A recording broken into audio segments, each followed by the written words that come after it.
Gente, eu estou aqui na Igreja Central da Divinéia, aqui na parte de trás da igreja. Eu recebi o contato de um amigo ontem, o Elailson, né, Excelência? Elailson, ele é de Bacabal, uma cidade que fica a 260 quilômetros aqui de São Luís. Ele disse assim: pastor, onde é que você vai estar pregando amanhã no sábado? Eu disse: vou na Igreja Central aqui da Divinéia.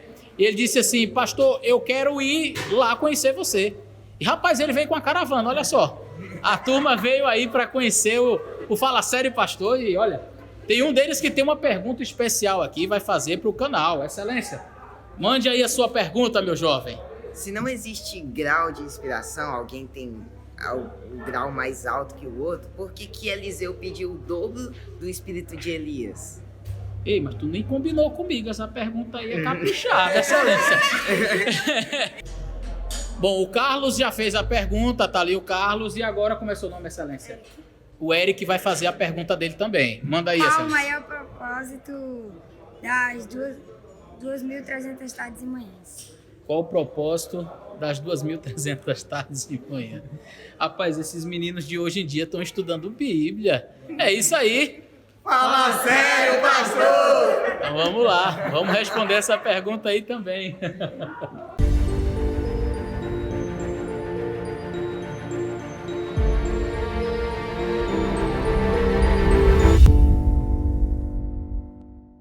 Bom, como vocês puderam ver aí, o Elailson e sua família viajaram aí 260 quilômetros só para nos encontrar e nos conhecermos pessoalmente ali. Foi muito bom. Esse vídeo aí já tem um tempinho.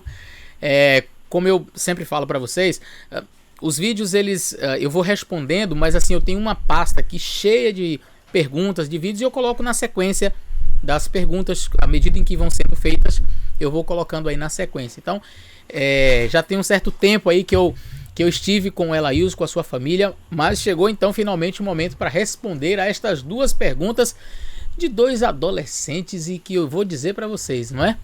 Que coisa boa. Eu fiquei assim feliz, emocionado, porque são meninos assim que a gente percebe, tá estudando a Bíblia, tá ali buscando, enquanto tem muitos meninos aí, juvenis, adolescentes, que estão buscando coisas ruins, desenhos animados ruins, eles estão aí focados na palavra de Deus. A primeira pergunta foi sobre a porção dobrada que Eliseu pediu, não é? De Elias. Eliseu disse: olha, me dê a sua porção dobrada. Se não existem graus de inspiração, ou seja, um profeta mais inspirado do que outro, por que foi que Eliseu pediu porção dobrada do Espírito Santo? Bom, se ele pediu porção dobrada do Espírito Santo e não existem graus de inspiração, naturalmente essa porção dobrada do Espírito Santo de Elias não foi necessariamente para a inspiração de Eliseu.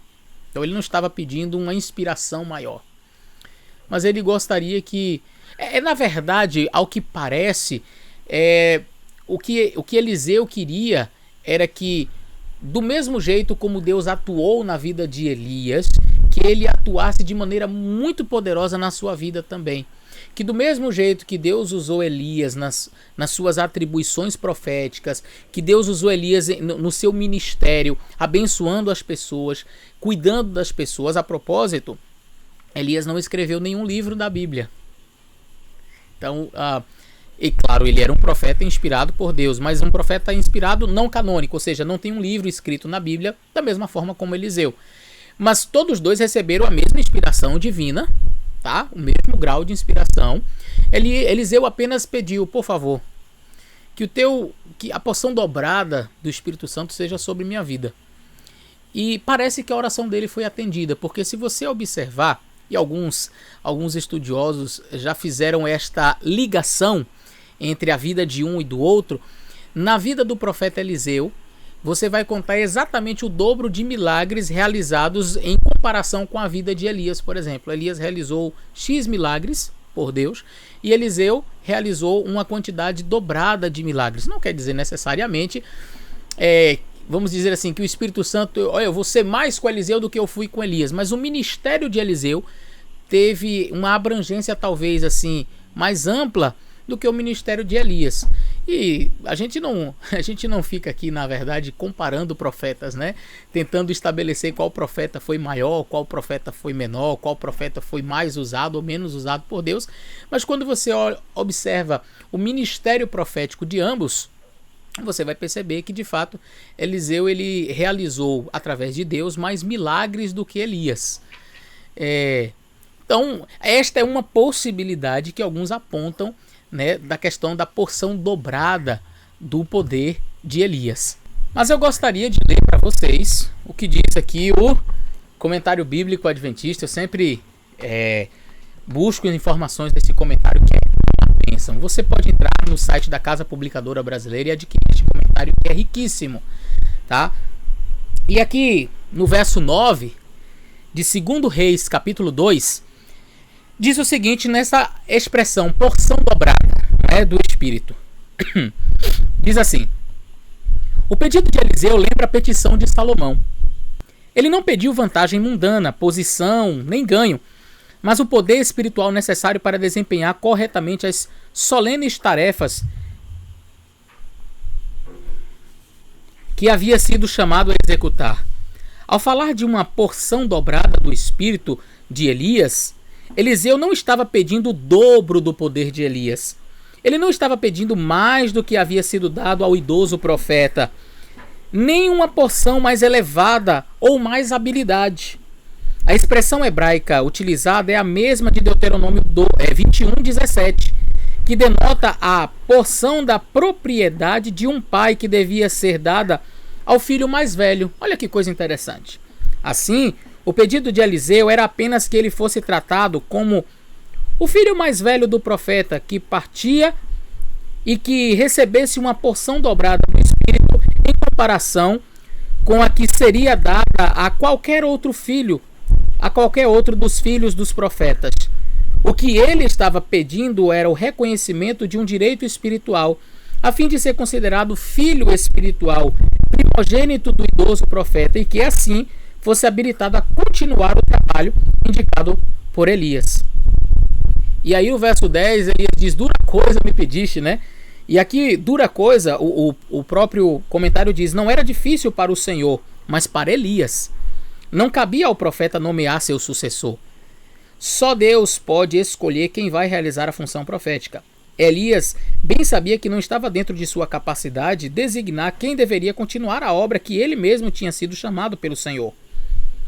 Por essa razão, era impossível para ele, a parte da inspiração divina, dizer se o pedido seria concedido ou não. Então, o que a gente vai perceber aqui, alguns, como eu falei, fazem a relação da quantidade de milagres e tudo mais, mas o que a gente nota é que, pelo contexto, era como se fosse a herança. Quando alguém se vai e deixa a herança, Eliseu ele simplesmente pediu: me deixa ser o teu sucessor. Né? Essa porção dobrada do Espírito era mais ou menos assim: do jeito que você foi o profeta escolhido por Deus, me deixa continuar o teu trabalho. E aí, por isso que Elias diz: você me pediu uma coisa que é difícil, não cabe a mim, não sou eu que defino quem vai ser o próximo profeta ou não. E aí então ele diz: se você me vir subir, então vai ser concedido a você. E de fato foi concedido. Eliseu viu Elias subir, ele entendeu que de fato ele continuaria o ministério profético de Elias.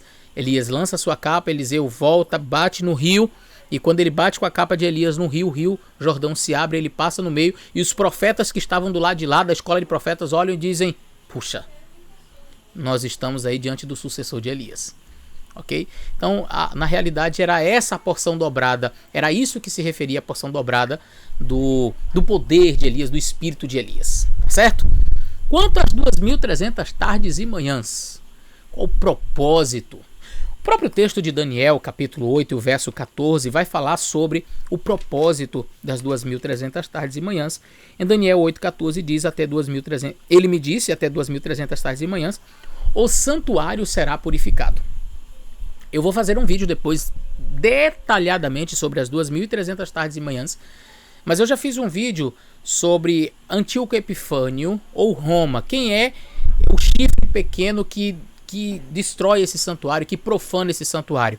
Está aí no cardzinho aí em cima, você pode assistir, é um vídeo interessante. Eu diria que é uma boa introdução para o próximo vídeo, que talvez a gente vá fazer sobre este assunto das 2.300 tardes e manhãs. Veja, na verdade são 2.300 anos, e há uma correlação muito profunda com o capítulo 9 do livro de Daniel, porque quando o anjo vai para explicar a Daniel no capítulo 9, ele diz: Daniel, 70 semanas são cortadas. Cortadas de onde? Porque não tem nenhum outro período de tempo no capítulo 9, é a oração de Daniel. Então, se foi cortada, é de um período maior. 70 semanas dá um total de 490 anos. 70 vezes 7 são semanas, né? 7 dias, 490 anos.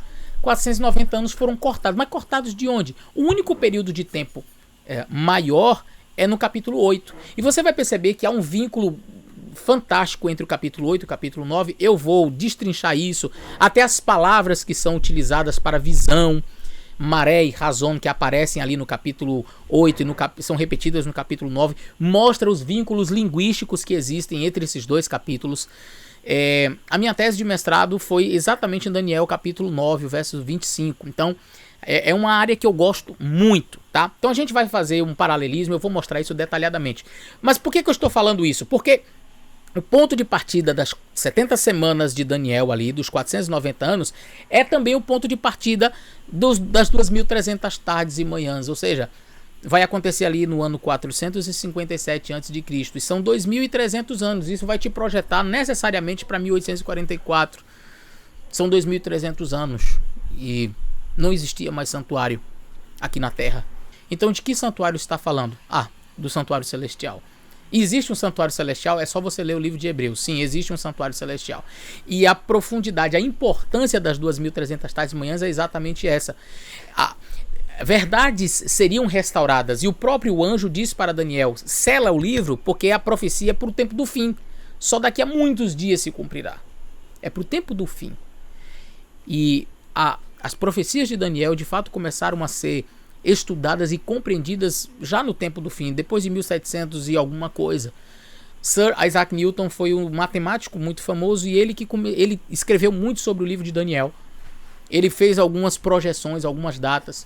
E aí você teve outros expoentes, Padre Manuel Lacunza aqui na América do Sul, teve um outro na Europa, e William Miller nos Estados Unidos, que começaram a estudar e compreender as profecias de Daniel. Bom, o santuário, portanto, celestial é que precisava ser purificado. Mas purificado de quê?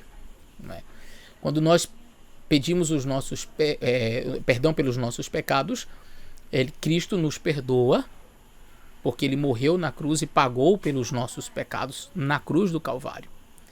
Mas quando você vai para o Antigo Testamento, como que funcionava a questão do perdão dos pecados? O indivíduo ele confessava o pecado sobre a cabeça do cordeirinho todos os dias do ano. Ele confessava. O sacerdote matava ali o cordeirinho, não é? Ou o próprio pecador imolava o cordeirinho. O sacerdote passava o sangue no altar, pegava também, entrava com um pouco daquele sangue e aspergia nas cortinas do santuário. É como se simbolicamente ele trouxesse de fora para dentro do santuário aqueles pecados. É como se aqueles pecados fossem manchando o santuário. Era uma coisa realmente bem impactante para a nação de Israel. Durante todo o ano eles pecavam, confessavam seus pecados e o sacerdote levava o sangue, aspergia ali. Todos os dias o sacerdote matava um cordeiro, de manhã e de tarde. E ele aspergia sangue. Imagino que aquelas cortinas ficavam com um cheiro assim horrível. Porque realmente, imagina, sangue todo dia na cortina ali. Mas todos os dias o sangue era aspergido. Então era trazido de fora para dentro. Aí havia um dia no ano chamado Yom Kippur, dia da expiação, onde o ritual começava de dentro para fora. Então agora era retirada daqueles pecados. Tinha um bode que era para Deus e tinha um outro que era para Azazel, ou seja, um para Deus, o outro não era para Deus, era para Azazel. E eu já fiz alguns vídeos sobre Azazel, você pode assistir também aqui no canal. E aí então nesse dia era imolado um bode, esse bode era morto. E aí agora não era mais levado o sangue para dentro do santuário. Na verdade, era retirado as cortinas, aquelas cortinas eram lavadas, tudo era purificado. O santuário eram colocadas as cortinas tudo novinha, tudo bonitinho, cheirosinho. e agora retirava-se todos aqueles, é como se simbolicamente todo aquele pecado saísse do santuário, e um sacerdote então depositava, depois que acabava a expiação. Isso é muito importante dizer, porque o texto levítico diz terminada a expiação, então não era no processo da expiação. Terminada a expiação, fará chegar o bode vivo. Então não era um bode que era morto, que era imolado, que algumas pessoas querem colocar sobre Jesus a conta desse bode aí. Então, quando acabava a expiação, então o processo de expiação terminou. Aí traz agora o bode vivo, e agora todos esses pecados que foram confessados e que foram perdoados, na verdade eles não pertencem a Jesus Cristo. Jesus não foi o culpado, ele pagou pelos pecados, as pessoas pediram perdão, mas quem foi o verdadeiro culpado? O verdadeiro culpado foi Satanás, e ele pagará por isso. Então, aqueles pecados eram transferidos para aquele bode, que era levado para o deserto, vivo, para perecer no deserto. Não era um bode que era imolado, que era sangrado. E a Bíblia diz que sem derramamento de sangue não há remissão de pecado. Então, a impossibilidade desse bode representar Jesus é muito grande. Jesus, ele morreu na cruz do Calvário, perdoando-nos dos nossos pecados. Mas a gente pede perdão e isso era transferido simbolicamente para o santuário celestial. A partir de 1844, Cristo então dá início à sua segunda fase sacerdotal no céu, quando ele então começa a purificação do santuário celestial. Não é? Então ele entra na presença do Pai, no lugar santíssimo ali, como o sumo sacerdote fazia aqui na terra, entrava também no lugar santíssimo. Isso só acontecia ali naquela uma ocasião por ano, quando o sumo sacerdote entrava uma vez no lugar santíssimo. Jesus entra no lugar santíssimo, na presença do Pai. E enquanto o sumo sacerdote aqui na terra estava no lugar santíssimo, como é que o povo estava cá fora? Orando, pedindo a Deus perdão pelos seus pecados, se consagrando para que não fossem achados em falta. Jesus também, da mesma forma, a partir de 1844, entra no lugar santíssimo e apresenta ali o seu povo diante de Deus. E as pessoas devem, vivendo nos períodos em que nós estamos vivendo, devem buscar a contrição, buscar apegar-se a Deus, a sua palavra, pedir perdão pelos seus pecados, entendendo que nós temos um sumo sacerdote no lugar santíssimo intercedendo por nós. Terminada a expiação, terminado este processo lá no céu, Cristo voltará para buscar os seus filhos. Quando terminava a expiação, o sumo sacerdote saía do lugar santíssimo e o povo fazia uma festa. Deus aceitou o povo e então havia toque de trombetas e alegria e festividade. Da mesma forma, quando terminar o processo da expiação lá no céu, no lugar santíssimo, Cristo voltará para buscar os seus filhos e haverá grande festa, grande alegria, nós vamos morar com ele. Mas o verdadeiro culpado já pagou pelos crimes que cometeu? Não. Aí entra em cena o bode Azazel, né, o inimigo, e sobre ele será depositado, na verdade, a culpa por todos os pecados cometidos. Então, o Satanás morrerá, ele será queimado, ele será destruído porque levou os seres humanos a pecar. O verdadeiro culpado está pagando. Mas veja, nós estaremos vivendo a eternidade com Cristo, vamos viver no céu com ele. Então é dessa purificação que trata o livro de Daniel 8, verso 14, é da purificação do santuário celestial, não tem que ver com assunto aqui da terra, tá bom? Mas eu vou fazer um vídeo depois, detalhado, só sobre as 2.300 tardes e manhãs. Eu espero que esse vídeo tenha ajudado, que Deus abençoe vocês, um grande abraço e até o nosso próximo vídeo.